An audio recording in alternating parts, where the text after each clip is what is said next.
Ayyee Zaalboonsaa qabsoon Oromoo har'a eessa ga'ee jira? Qabsoon Oromoo yaa'u gaafiin kee bareedaa. Yeroo amma jiru kanatti uummanni Oromoo daandii nuti irra deemnee dhufne daandii dheeraadha.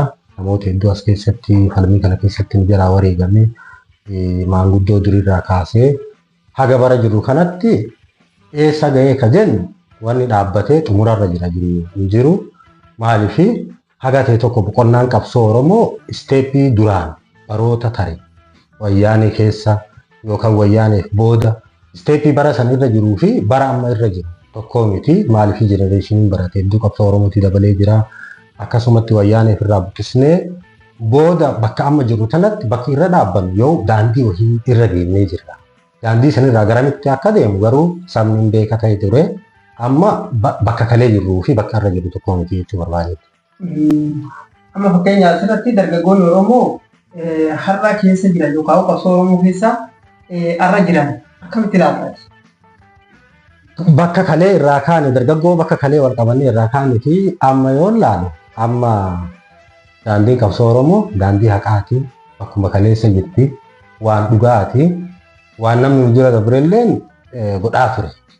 Bakka ammoo amma irra jirru akka sabatti namni hedduun calliseetuma taa'ee ilaala. Wacumaan argaa miidiyaa kanarraa jechuun bakka wacarra geenye bakkuma wacarra jirra jeetii yaada. Bakkuma walitti dubbannee namni Oromoo kun afaan walitti tattaru. Achirra jennee yaada. Isteeppii badaa amma irra jira garuu. Yeroo amma jiru kana jechuudha. Amma fakkeenyaaf yeroo nama jiru bulchiinsa mootummaa Oromoo jechuun nama Oromoo ta'etu biyya bulchaa jira. Garuu qabsoon Oromoo ammas qaamni qabsoo barbaaduudhaaf deemu hedduutu jira. Fakkeenyaaf qabsoo bosonaa akkasuma qabsoo karaa nagayaa nama godhutu jira. Qabsoowwan kana keessaa fakkeenyaaf Oromoon ammas maal ta'uu qabdi yeroo kanatti? Akka sabatti yoo qabsoo addunyaa kanarratti qabsoo sadii jira. Qabsoo marii nagaa jedhanii qabsoo poolitikaal paartii jira. Qabsoo hidhannootu jira. Qabsoo hidhannoo fudhannee amma akkuma Afrikaatti yookaan biyyoota biratti hagam takka qabsoon hidhannoo isteeppii uummanni Oromoo amma irra ga'e kanatti bu'aa qabdi jeellee warri itti amanee itti seene garuu bu'aa qabdi jee yaaduu danda'a.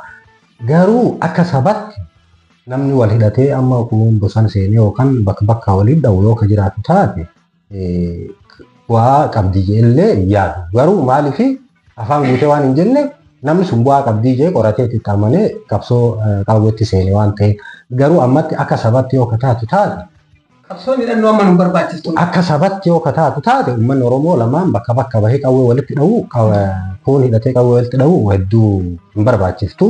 Karuma nagayaatiin yoo waliin furatanii waliin itti deeman bu'aa sabaati. Yeroo marii ta'uu qaba. Rakkina jirullee marii keessatti yeroo furatan jira malee yeroo qawwee walitti dhukaasan hin jiru. Seenaa qabsoo Oromoo keessatti qoodni isin fudhatan fakkeenyaaf namni waan tokkotti yeroo seenu waan wahii sabaaf uumuu danda'a. Ilaalcha wahii ilaalcha gaarii saba keessatti uumuu danda'a. Bu'uura lafarratti waan tokko uumee saba agarsiisuu danda'a. Akkasuma wanni wahii kan inni sabaaf gumaachuu jiraachuu qaba. Fakkeenyaaf wantoota akkasii keessa wanni addatti isin yaadattan kan addatti isin sochootanii jechuun qabsoo keessan keessa bu'aa argadheettanii isin yaaddan waa'uu saba kiyyaa bu'aa buusettanii isin yaaddan waan akkamiitu jira maal jira. Wanni jiru tokko waan baay'ee nama ajaa'ibsiisu amma nuti hedduu warri jenereeshinii keenya akkuma reefu siin jeessan qabsoo keessatti hedduu rakkoon hin bal'atu. Maaliif daandii xurree qabsoo kana namoonni jajjabaan nu duratti seenanii nu saaqanii waan jedhaniif nuti warri amma jirru kun akkas maraan rakkan. Garuu an akka sabatti an akka Boonsaa Ahmaditti qabsoo Oromoo keessatti yeroon qooda wahii fudhadha jiru tokkoffaa waan ani ofirraa eegu Oromoo tokko godhuu, saba kiyya jaalachuu, kutaan Oromoo addaan qooduu dhabuu, naannummaa dhiisuu, Oromoon takka ilmaan abbaa tokkooti. Wanni waliin dhabnes waan takka. Ani tokkummaadhaan uummata Oromoo barsiisuu fedhaa. Achi keessallee biyya waan an godhuu irratti yoo garte hedduu waama tokkummaati waan an godhuu. Gandummaan kun badee gara tokkummaa kanatti uummanni Oromoo akka seenu waan hedduu nurraa barangeefi yaada. Maaliif yeroo wayyaanee kan seenu sun keessatti namni qabsoo godhu nama muraasa. Ijoollee keessattuu nama muraasa asirraa haga Wallaggaa yeroo deemnu Harargee deemnu naannoo Bincii naannoo Arsii kana keessa bakka hedduu yeroo deemnu haga Sumaalee gahuutti asii Keeniyaallee yeroo itti arannu jira. Fakkeen jabiin nuti yeroo sanitti waan goonu san mindaadhaan hin goonu. Maaliif namni mindaan nu kafalu hin jiru aarsaa fi kennaa kafallee yeroo itti rakkina uummata keenyaa yookaan immoo gabaasa tokko birrii liqeeffannee kaardii namarraa bitannee yeroo itti gabaasnu jira. Maaliif garaa keenya laaluu dhabnee jechuudha. Beelofnee deemnee waan san akka galmaan ga'u akka sabni Oromoo kun waliin dhufu akka jenereeshiniin kun gara qabsootti hirmaatee ka'u dhaloonni xiqqaan boodaa kun akka tokko ta'eef tahee ka'u. Qabsoo keessatti kutannoo hedduu wanni si barbaachisu. Qabsoo hidhannoo qofaa miti as keessatti rakkinni Oromoo kan akkamitti waliif fidda. Oromoo kan akkamitti tokko goota. Akkamitti ammoo waan kana addunyaa beeksisa. Rakkoo Oromoo bira ga'e akkamitti gara addunyaatti fidda. Wanni kun dhibaadha. Addunyaatti fiduudhaaf amma gabaasa dalagaati jirtu kun yoo waan baay'ee si gaafata idiitii qaba. Deebitee ganaa birrii si barbaachisaa ganaa guuttee idiit gootee laffaatee kompiitara keessa baastee gara fuula miidiyaatti ergite jechuudha. Wanni kun marti salphaan hin dhufu. Akkasumatti osoo kafaltii nama tokkorraa hin qabne qabsoo godhaa turre. Ufumaa kenna jechuudha. Amma fakkeenyaaf yeroo sanitti qabsoo isin gochaa turtan qabsoo hidhannooti. Akkuma beekamu yeroo sanitti diinaa wal waraanan jechuudha. Waraansi yeroo sanitti qabsoon barbaachisu qabsoo nagaa osoo hin taane qabsoo hidhannooti. Amma ammoo qabsoo karaa nagayaa siyaasaa dimokiraasii hawaasa fiduudhaaf qabsoo karaa nagayaa kan akkamitti ilaaltan isin jaalgosaa biratti qabsoon karaa nagayaa kun maal fakkaata? Qabsoo karaa nagayaa jechuun waan ifaadha, waan bareeda. Garuu namni biyya tanaa yookaan namni Afrikaa kun Itoophiyaa kun qabsoo abbuma taheeyyuu jaarmaa siyaasaa tahee mootummaas tahee qabsoon karaa nagaa uummatalleef barbaachisaa, mootummalleef barbaachisaa, paartii mormitulleef barbaachisaa jechuun yaada.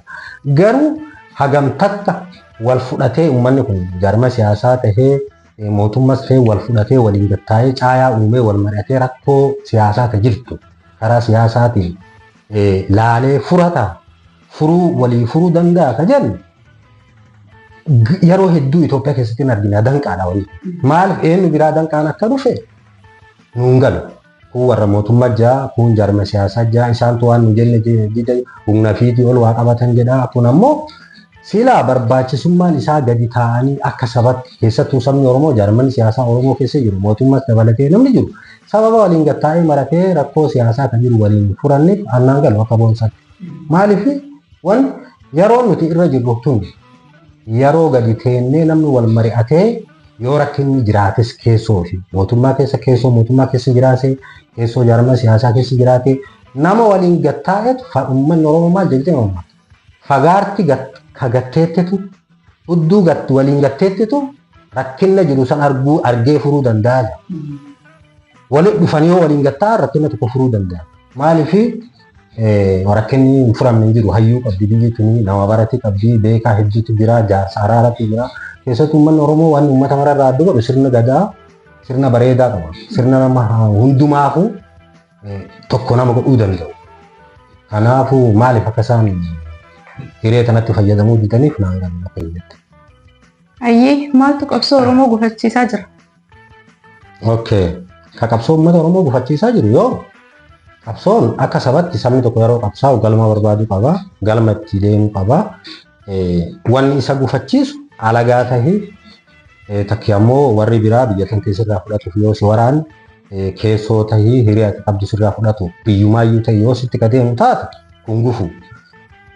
Inni biraa ammoo akka sabatti yoo uummanummaan kan kee kun wal dura dhaabbatee wal sakaalee kan wal kuffisuuf deemu taate kunis sakaallaa jeetii yaada. Qabsoo kanaaf gufuu jeetii yaada. Wanni gufuun qabsoo keessatti dhufu heddumatu jira. Keetirraan dhufaa, gama alagaatiin dhufaa, gamoota hedduudhaan gufuun dhufuu danda'a. Kana keessa uummanni Oromoo keessumatti ilaallatuu qaban isaaf danqaatu amma. Amma fakkeenyaa fi qabsoo Oromoo kana keessatti hawaasni biyya keessaa fi biyya alaa waan gumaachuu qaba. Durirraa kaasee hanga ammaatti waan gumaachuu fi waan gumaachuu hin qabne kan gumaachillee ni jira. Waan gumaachuu silaa qabu irraa eegamullee ta'uu gumaachiin jiraachuu danda'a.